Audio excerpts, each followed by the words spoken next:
হরে কৃষ্ণ।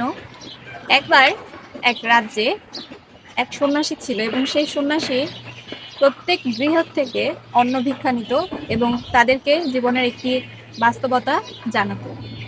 তো আস্তে আস্তে ওই সন্ন্যাসীটা ওই গ্রামে প্রসিদ্ধ হয়ে যায় এবং ওই রাজ্যের যে রাজা ছিল সেই রাজার যে পত্নী, তিনি তার মনে ইচ্ছা হয় যে আমি ওই সন্ন্যাসীকে আমার গৃহে আনবো এবং তাকে আমার গৃহে বসে ভোজন করাবো। তো রীতিমতো সন্ন্যাসীকে ডাকা হয় এবং সন্ন্যাসী আসেন এবং তিনি খেতে বসেন। মহারানী অনেক সুন্দর করে তার সেবা করে এবং তাকে স্বর্ণের পাত্রে খেতে দেয়। এবার স্বর্ণের পাত্রে যখন সন্ন্যাসীকে খেতে দেওয়া হয়, সন্ন্যাসী বলে, না, আমি তো এই পাত্রে খাবো না, আমার যে পাত্র, মাটির পাত্র পুরানো, ওটাতে আমাকে দাও। তো মহারানী স্বর্ণের পাত্রের থেকে খাবার নামিয়ে পুরাতন পাত্রে তাকে খাবার দেয়।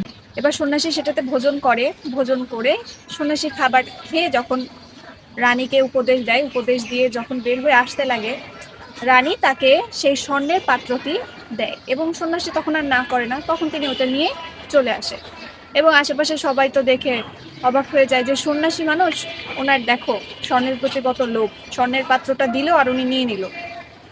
তো সন্ন্যাসী আর তেমন কিছু বললো না, তিনি পাত্রটা নিয়ে চলে গেল। তো একই রকম ভাবে তিনি ওই স্বর্ণের পাত্রতে করে সবার কাছ থেকে অন্ন ভিক্ষা নেয়, সেটাতেই ভোজন করে।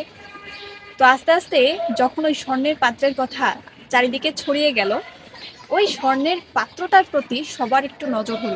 একবার এক চোর ওই স্বর্ণের পাত্রটা নেয়ার জন্য সন্ন্যাসীর যে কুটিয়া আছে সেই কুটিয়ার বাইরে অপেক্ষা করছে যে সন্ন্যাসী খাবার খেয়ে ঘুমাবে, তো তারপরে আমি ওই পাত্রটা নিয়ে নিব, স্বর্ণের পাত্রটা। তো সন্ন্যাসী খাবার দাবার খেয়েছে, খাবার স্বর্ণের পাত্রে একটুখানি যা বেঁচে ছিল সেগুলো খেয়ে তিনি ঘুমিয়ে পড়েছে। ঘুমানোর আগে তিনি কি করেছে, ওই স্বর্ণের পাত্রে যেটুকু খাবার ছিল সম্পন্ন করে পাত্রটাকে বাইরে ফেলে দিয়েছে। স্বর্ণের পাত্রটার অপেক্ষায় বাইরে দাঁড়িয়েছিল কিন্তু সেই চোর।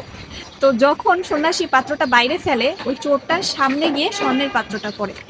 এবার স্বর্ণের পাত্রটা যখন ওই চোরের সামনে গিয়ে পড়ে, তখন চোরটা তো দেখে অবাক হয়ে যায় যে এই পাত্রের জন্য আমি এতক্ষণ ধরে অপেক্ষা করছি আর উনি এটা ছুঁড়ে ফেলে দিল, ওনার কাছে কিছু যায় আসে না।